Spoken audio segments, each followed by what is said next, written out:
Hey guys, yeah, thought I'd do a microwave. Haven't done one for a while. These are my bread and butter. I do microwaves all the time. They're just very, very common to find on the nature strips in Australia. That and pedestal fans. It's just crazy just how many fans you find. But look, getting into it, yeah, thought I'd do a Sharp Carousel. This one that doesn't have a silver tag for my trophy wall, but what it does have is a little paper tag in there. So this one is, let's see if I can actually get this without making you guys too dizzy. Let's see, this one, what model is it? Okay, R-240B. Okay, there we go, R-240B. All right, so this one should really just be, what are we looking at? It's got its transformer in there, but it has got its it is missing its tail. It's been docked. So I'll tell you what, I'll get started and I'll show you bit by bit how to pull one of these apart. First thing I do, I take the cover off and scrap that and get into it. So there's usually just four, it looks like 4 screws, 2 on each end. Okay, now there was 4 more on the back, 1 on the side, 2 at the tops and 1 on this side. And look, I do apologise if the fan's making a bit of background noise, but I tell you what, it's a hot one here down here in Melbourne today. All right, I'll get this off and I'll show you how I get rid of the covers. Okay, these covers, now they've got one off. Basically what I do is I fold these over and squash them flat. I like to even get the lips off, and then I'll usually just fold him right down the center, fold him that way, and I'll show you what that looks like in a moment. Alrighty, now that that's done, I can now go and post him into a, well, what I do is I put him into microwave shells. So the actual shell, once I've finished with it, I'll show you how I prep that. I'm pretty sure I've showed you beforehand, but you know what, this could be the first video of mine you're watching. So that there takes something that's really, really awkward and real pain to cut yourself on, so when you walk past. So now by the time I put 20 or so of those, I reckon that's maybe a kilo or so. But yeah, by the time you put 20 or so of those into a microwave shell, it gets pretty heavy. All right, now let's bring this old girl up. This one is an old one, so there's a chance this transformer might actually have copper in it. So fingers crossed.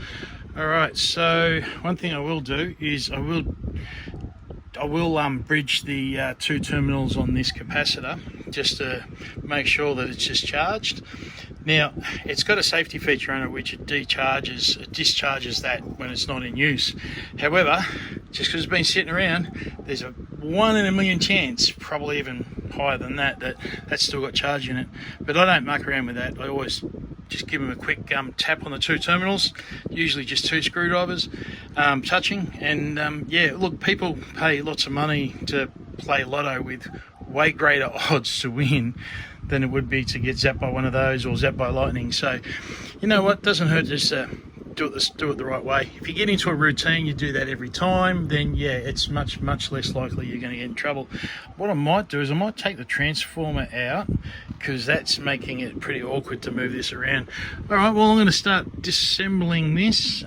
It's pretty straightforward. However, what I will do, just show you a couple of the screws in case you're interested, in case you ever want to pull one of these apart. That one there looks like it's just only held in by that, and then you've got the magnetron, a little bit of the control board, and this one, yeah, this is an old one, this one, tell the age of this one. And is it a screw in?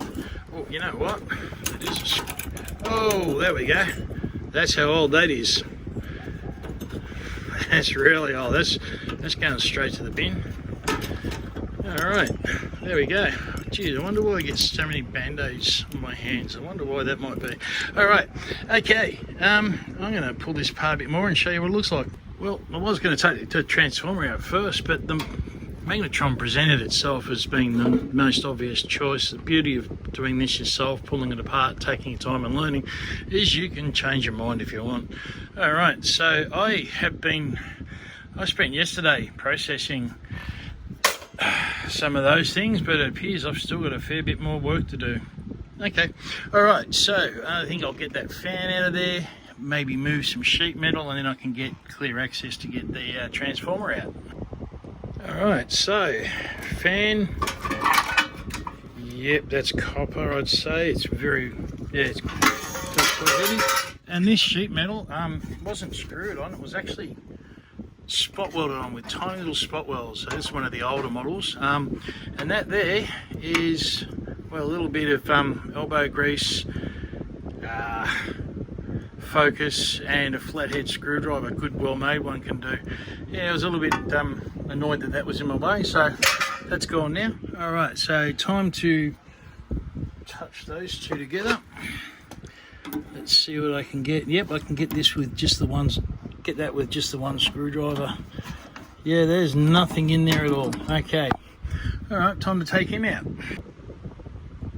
Okay, it's time for the transformer to come out, but I'll just get rid of this fan first. Now, sometimes I forget that just because I know something doesn't mean that my viewers do, so I need to go through and explain some of the basics. These little things here, I don't know if you can see. Let's see if I can zoom in on them. There we go. Oh, it's hard to tell, but there's a little tag, a tiny little tag. Just, oh god, that's not even a good pointer, but all right, hang on a minute, I'll get a better pointer. All right, pointer, take two. All right, there's a tiny, oh, okay, it's a tiny little tag just here, and you need to actually press that in order to relieve. There's a little recess or a pressed stud or a pressed bit of raised metal, but you need to actually push that in order to get that off. So you can literally get this off by just pushing that way.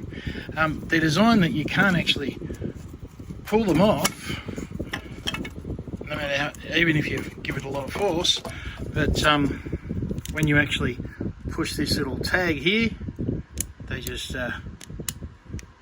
well, they're supposed to pop straight off. Come on, make a liar out of me now, aren't you? Alright, there we go, one-handed. Don't normally do this one-handed. There we go, just straight off like that. Okay, I will put that down to be processed a little bit later on. And with the transformer, there's this particular model has two screws, and at the back, I'll just see if I can wriggle him out. He's been sitting there for a while. He might need a little bit of encouragement with a stronger screwdriver than that one. Let's see. Oh, no.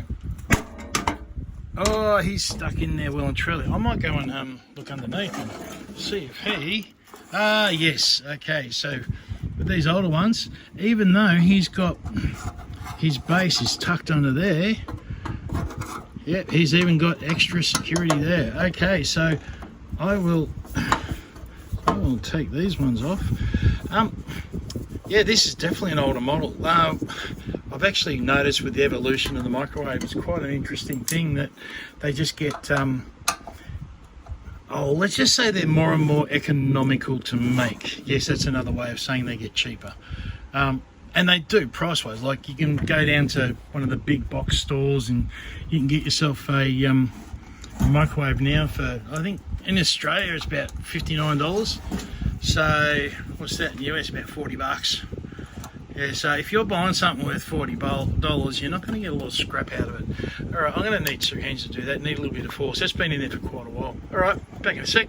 Alright, once again, I've just remembered that maybe not everyone understands the very, very basic concepts of things. How screws work. Okay, I mean, they look really, really basic and you think everyone understands, but how screws work is when they go in, when you tighten it up, they work on the surface friction of only one surface.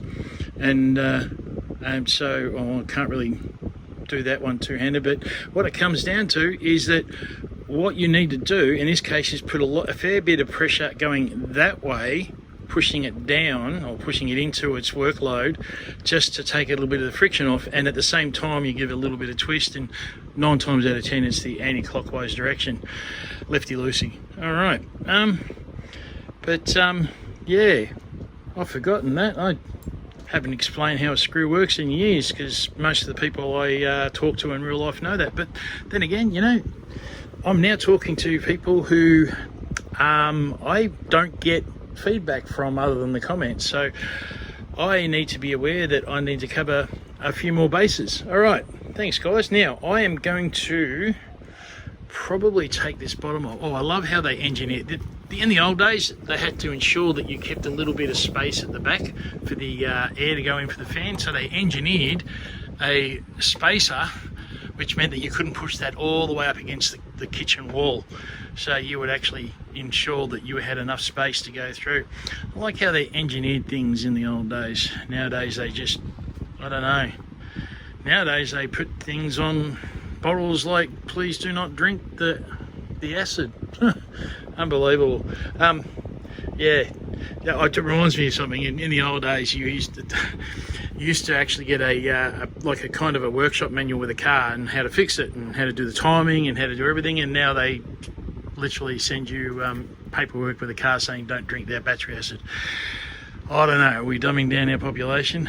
Well, less and less people need to get into the technical side of things, because you know what, it's a very disposable society that we live in, unfortunately, which is why I do what I do. There's just so much of this stuff lying around, and yeah, okay, that's my next plan of attack, is to get in there.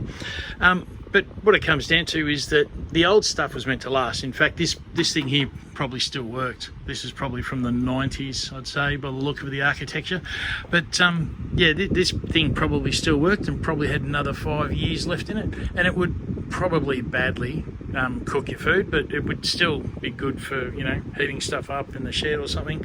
Apparently, this is a rabbit hole I haven't dived down, but you can make rubies and things like that and sapphires and stuff in microwaves now. Who knew? Who knew you could do all that sort of stuff? Anyway, that's not my area of expertise. I will get back to pulling this apart and I'll show you what I do with the base. Alright, I was trying to be funny and I distracted myself. I forgot I was actually trying to take off the transformer first. And when I undid the base, it fell off in my lap. Alright, so once you get that, oh, she's a good, alright, yeah, no, she's a good one. Alright, there's a weld mark there, and yeah, pretty standard weld marks there and there. Okay, so with these base plates, I like to just take off all the hardware. In this case, it's just 2 plastic feet. Then I'll give that a flatten out, and then I'll fold it over in half, and then I'll go and post that. And then after I've done that, I'll show you what it looks like, and then I'll show you how to get the transformer open. Okay, now that's done. This is actually quite a thick gauge steel, thick gauge bit of steel. That's because of the age of it, it's actually quite heavy. It's got more fluting than a 1970s sports car. Look at that. All right. One thing to be careful when you're squashing down one of these face or base plates is that the access panel for the synchronous motor can sometimes come flying off, because it's only like a few little tiny bits of metal left that are uncut for it to, so you can actually break it off and then put it back in again with a screw hole. Anyway, I'll just pop that down there. Okay, so the feet in this particular case, they're quite common from that era, is that you pop them in like that, then you push that in, and then it forces those four little flanges open, and then it just can't come back out again. The way you get them out, of course, is you just push that down, take that out, usually with a pair of side clips if you're not keeping it, and yeah, just wriggle it out like that. Now, what I will do is I'll show you the access panel, just out of interest's sake. That's the synchronous motor, and back in the day when they first started making microwaves, you would maybe burn one of these out and have to replace it. Nowadays they still have these access panels, and if you notice that those holes, those air holes, match the the dust marks or the fur marks or whatever you want to call that, hair or whatever that is, they yeah, match up to that. That's actually just a interesting thing. Okay, so back in the day it was actually cheaper to pull one of these out and put a new one in. You get a technician come around. Nowadays, to buy one of these new would probably end up costing more than the microwave that it broke in. So that's why quite often if the turntable stops working, the microwave ends up on the nature strip for me to pick up or for someone else to pick up. And again, with these little clips, all right, where's my little screwdriver? With these little clips, there's again a little lever just there, and if you get that just right, they just pop straight out. And then yeah, in this case there's usually 1 or 2. Philip said in this case it's 1, and at the other side is just held in with a lip there. All right, I'm gonna take the door off next, I think. Every particular model has its own way of getting the door off. In this case there's a little hinge that I can just lift like that. Now it should, with a bit of luck, yep, it'll come almost all the way out, and then there's that last little bit there which I'll have to get in there to pull that out. All right, this particular one, get to it. Yep, it's just got a little hinge in there. I'll just grab that out properly. Oh, that sun is certainly beaten down today. All right, so what I'll do is just these, as soon as you can get in here, this is just polypropylene plastic.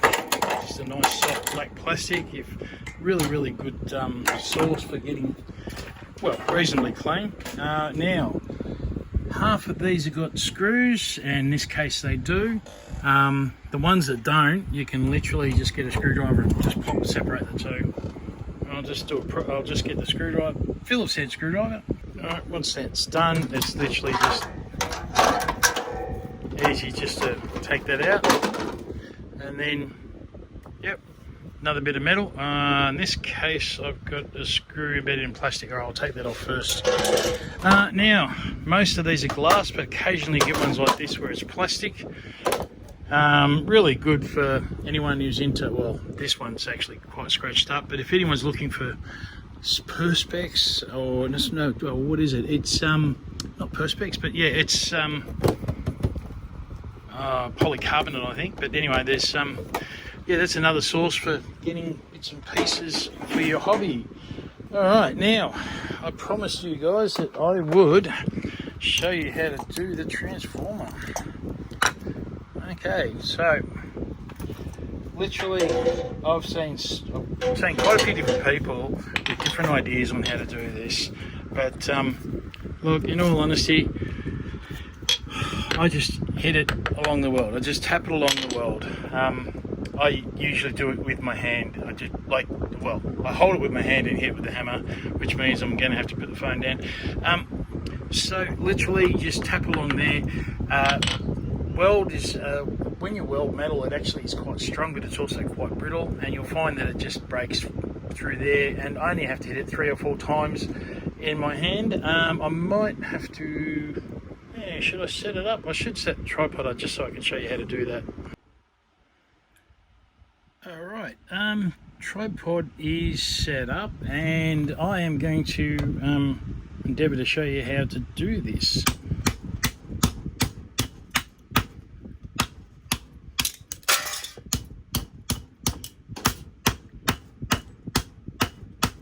Okay, this was an older one, so I actually chose to do this one on the anvil rather than, still see, yep, rather than on in my hand.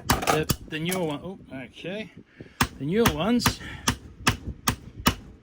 they come apart a lot easier.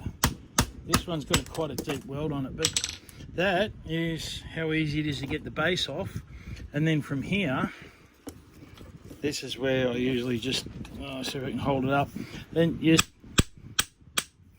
give it a little bit of a tap, and yeah, sure, even though it's welded, it'll start breaking up and coming out, as you can probably see along there. the lamination is starting to come through.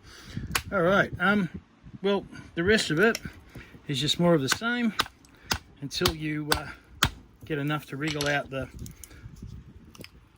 first coil of copper, and then once you've done that, there's a little bit of steel which is wrapped in usually cardboard, insulating cardboard, and then you can already see that it's started. Oh, hang on, I'll just go turn it so you can see. It's already started to separate there. So they do come apart quite easily when you do it like that. Yeah, I'll show you what it looks like when it's done. All right, thought I'd show you how to get the metal from the center out. Just got to get a bit of leverage under there.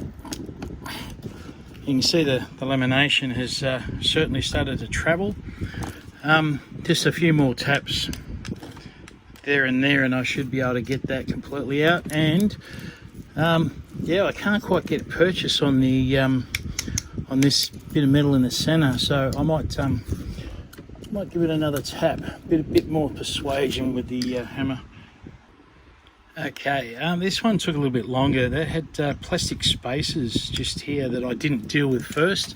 I didn't have a really good look to see if there was anything going to get in the way of the tapping or the drifting of the metal. And yeah, that one certainly caused it to jam up. All right, well, she's almost out now anyway, so. Oh, look at that. There we go. Once you get the keystone, the rest will fall out. All right. Okay. I think I might just do this safely. All right, back in a sec, guys. All right, so they're out. I've still got a bit of cardboard to take off, and I have a floor which is covered in steel. I'm going to clean that up. But yeah, look at that. Yeah, 852 grams, so that'll come back down to at least 850. So that's 0.85 of a kilo. What's that? That is got to be £2 in your American system. £2 of copper.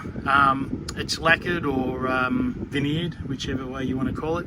In other words, got a slight coating over the actual wire. But in Australia, I think we're getting $8 a kilo for that. So that's nearly. Oh, that's about $6-7 worth of copper just out of one microwave that I found on the nature strip. So yeah, the older ones are definitely the worth picking up. Now you add the copper out of, say, the synchronous motor and the fan, and yeah, I reckon it'd be pushing over a kilo of copper out of these old ones. So that was a Samsung Carousel, that one. Still got to take off a few bits and pieces off the shell, and then tap all the metal over, and then put a couple of holes in it. But I'll show you what it looks like once I finish that. Okay, time to turn this into a container. So what I do, just with a pair of pliers or side cutters, I look to where that is, and what I do, I just simply bend that up, then fold her over. This particular one, I might as well just give that a bit of a tap. Oh, okay, a little bit of a conflict there. Anyway, so that turns it into a little container. I'll knock those over, and I'll put a couple of water holes, drainage holes in that. And then she is ready to go outside and fill it full of metal. And I've just got one other thing to show you guys. Okay, I guess you call them micro switches. Every single time you got to look for the little lever to get these out. It's usually in the plastic, and sometimes there's, look, there's all different ways that they come out. This particular one should be, why is that not working? Okay, that should be coming out now. Oh, yep, there we go. All right, now I've shown you guys before, these little clips.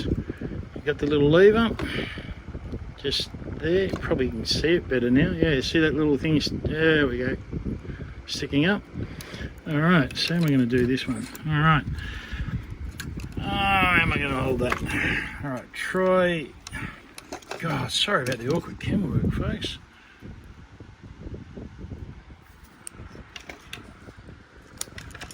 All right. Once I got these off, there we go. All right, so what I do with these is store them for later. Now that's I've got a bigger bucket of those inside. These have a silver contact in them. In fact, anything with that blackish is that looks like silver coating on top of the probably a brass plug with nickel coating and then silver coating on the top. Maybe, I'm guessing there. But inside of these, let's see if I can find one that's broken apart. There we go. You'll find that they have a dollop of silver. Now in this particular case, it is a dollop of copper with a heavy coating of silver on top of it. And one day I'll go through and process all of those, and then maybe do a silver melt. That'd be awesome if I could do a silver melt, or maybe one day even a gold melt on my channel. That'd be the epitome of my YouTube career, I believe. Anyway, all right. Thanks for hanging with me today. Obviously, I felt like a bit of a chat, and I took you through a long-winded version of pulling apart an old microwave. Yeah, just to recap, that was. Let's see if I've saw the door here. No, okay. Where did that go? All right. Oh no, here it is on the control panel. All right, so the control panel. Oh, by the way, the control panel underneath here, you tear that off, and underneath there is a silver contact, similar to underneath the keyboards on the old personal computers. All right, so oh, hang on, what have we got here? That serial 98. That could have been made in 1998. There we go, made in Thailand.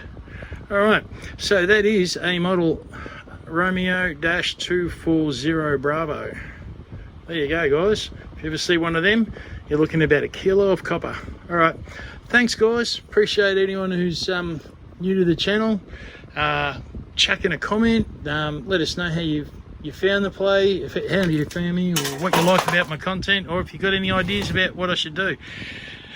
All right, see you in the next one.